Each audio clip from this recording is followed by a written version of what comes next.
Perkenalkan, nama saya Yujin dari kelas MPIE 42 dengan nomor NIM 190302759. Di sini saya ingin melakukan uji ANOVA dan regresi, di mana uji regresi ini dibagi menjadi dua, yaitu ada uji regresi linear sederhana dan uji regresi linear berganda. Nah, di sini sudah ada data, dan di mana data ini ada data ANOVA, regresi 1 dan regresi 2.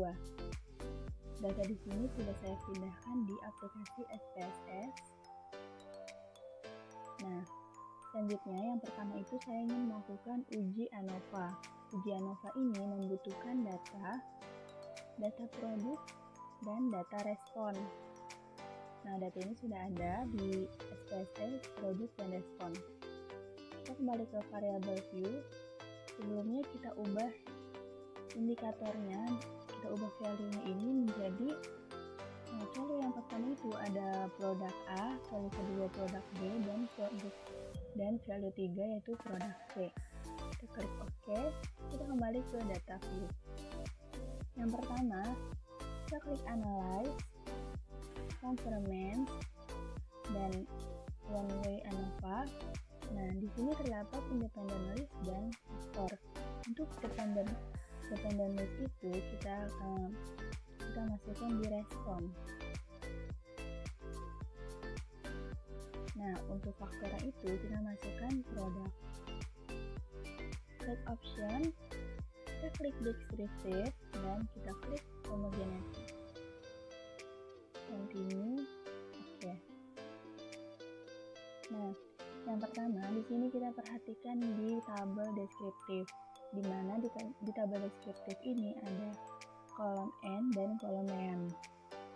Nah, di sini MEAN untuk produk A ini yaitu 30 dengan total keseluruhan MEAN yaitu 4,5667, dan produk B ini N-nya 30, MEAN-nya yaitu 6,2667. Dan untuk produk C, N-nya 30, MEAN-nya yaitu 8,033, dan untuk total keseluruhan MEAN yaitu 90, dan untuk total keseluruhan MEAN-nya itu 6,2889. Baik, selanjutnya itu kita perhatikan di tabel ANOVA. Nah, di tabel ANOVA ini ada kolom F atau F hitung. F hitungnya tersendiri yaitu hasilnya 97,788. Dan kita perhatikan lagi di kolom DF-nya. DF-nya itu nilainya 2. Ini harus kita bandingkan F hitung dengan F tabel. Kita lihat F tabel. Nah, kita menggunakan N-nya yaitu 90. Maka rumusnya N dikurang 2, karena DF-nya 2, maka yaitu 88. Kita lihat 88 yaitu nilainya 3,10 atau 3,10.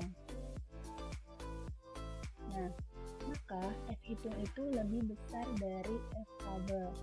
Jadi dengan tingkat signifikasi 5%, H0 itu ditolak.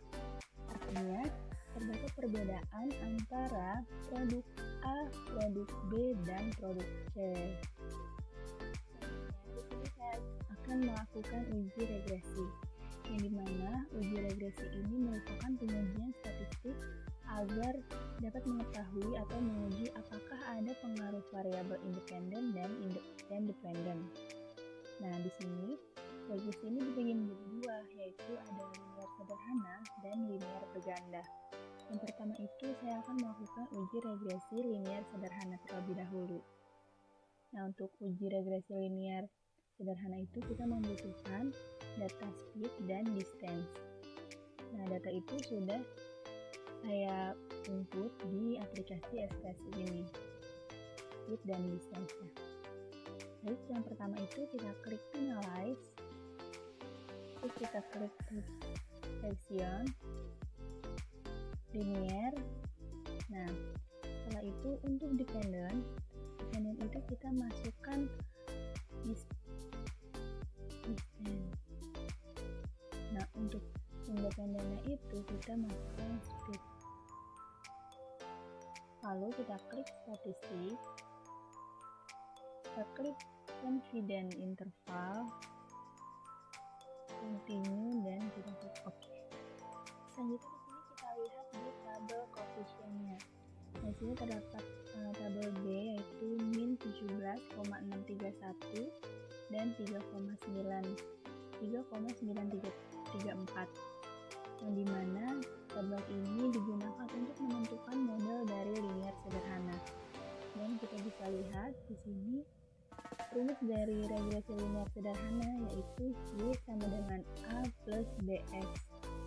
Dan di sini kita masukkan, kita lihat dulu. Di sini min 17,63 ini merupakan A dan speed ini 3,934 merupakan B. Kita masukkan A-nya tadi min 17,631 ditambah D-nya itu 3,934. Nah, baik, selanjutnya kita kembali lagi ke outputnya. Nah, di sini kita akan menguji dua pihak, yang dimana tabel ANOVA. Nah, tabel ANOVA ini di sini ada F hitung. F hitungnya yaitu untuk DF-nya itu nilainya yaitu 1, dan totalnya itu N-nya yaitu 50. Nah, 50 ini 50 dikurang 1 dengan rumus N dikurang 1. Maka hasilnya itu 49, dan kita bandingkan di F hitung. F hitungnya yaitu 49. Nah, maka hasilnya itu 4,04. Kita bandingkan lagi.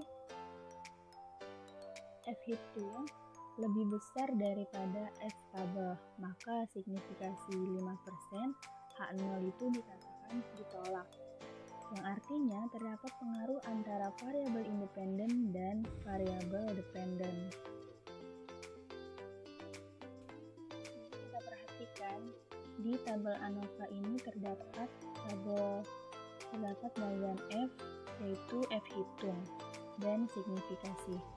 Nah, di F hitung ini nilainya 91,613 dan signifikannya itu 0,000. Yang artinya F hitung ini lebih besar daripada signifikasinya. Maka H0 itu ditolak, sehingga terdapat pengaruh yang signifikan antara variabel independen dan variabel dependen. Yang baik, selanjutnya kita lihat di tabel model sumerik, yang dimana kita bisa melihat seberapa banyak variabel X yang menyumbang untuk variabel Y. Nah, terdapat R square di sini, tabel R square, yaitu nilainya 652, yang dimana variabel speed hanya menyumbang 65,2%, dan sekitar 34,8% itu dipengaruhi oleh faktor lainnya atau faktor random. Saya akan melakukan uji yang terakhir, yaitu uji regresi linear berganda, di mana terdiri dari satu variabel terikat dan dengan 2 atau lebih variabel bebas. Selanjutnya di sini kita lihat datanya. Ini kita akan mengetahui pengaruh dari YouTube, Facebook, dan newspaper terhadap sales atau penjualan. Nah, data tersebut sudah saya pindahkan di aplikasi SPSS. Lalu, jadi kita mulai saja. Yang pertama itu kita klik Analyze, Regression, klik Linear. Nah, di mana di sini ada dependen dan independen. Dependen ini kita pindahkan, yaitu kita masukkan jadi indikator sales. Ini juga kita pindahkan, kita masukkan YouTube, Facebook, dan newspaper. Selanjutnya kita klik statistik, kita klik confidence interval, dan kita klik continue saja dan klik OK. Membaca tabel koefisien ini, kita perhatikan di kolom B-nya. Nah, ini untuk membentuk model uji regresi linear berganda. Nah, ini kita lihat lagi rumusnya, yaitu B0 ditambah B1X1 tambah BK-XK. Nah, kita kembali lagi ke output. Di sini untuk 17,567 adalah B0-nya.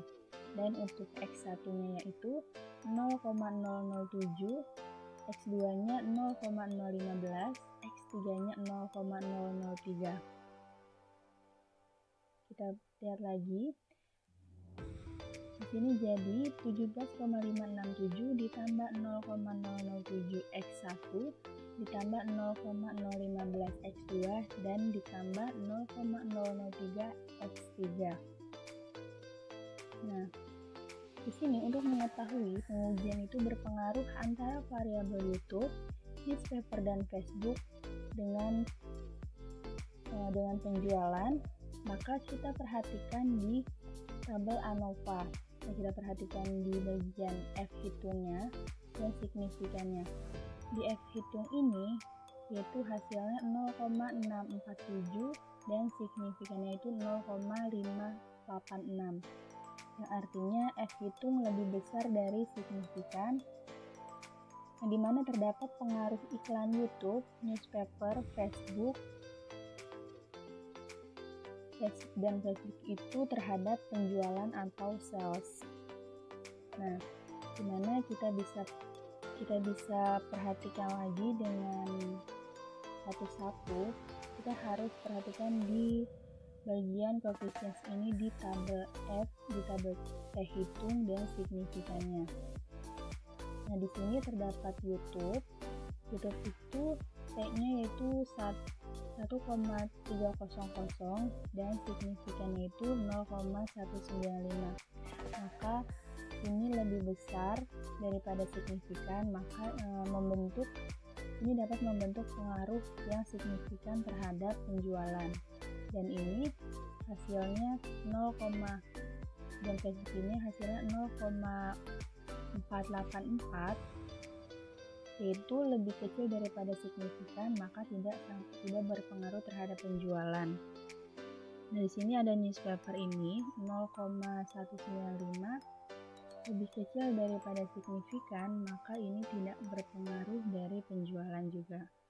Nah, mungkin cukup sekian video dari saya. Kurang lebihnya mohon maaf. Wassalamualaikum warahmatullahi wabarakatuh. Terima kasih.